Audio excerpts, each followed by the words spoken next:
2 plus 1 equals 3.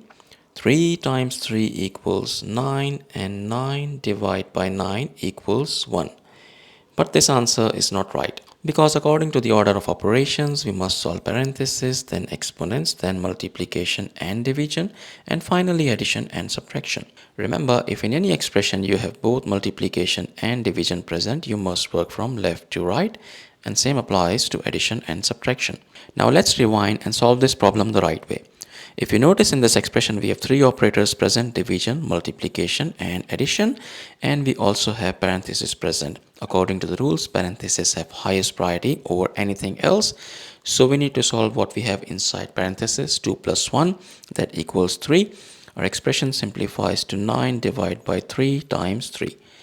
Now we have two operators present here, division and multiplication. According to the rules, multiplication and division have equal level of priority, but we must work from left to right.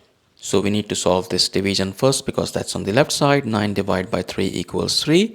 And finally 3 times 3 equals 9, which is the final and correct answer to this problem. Thank you for watching. Please like the video, comment your answers and subscribe to our channel.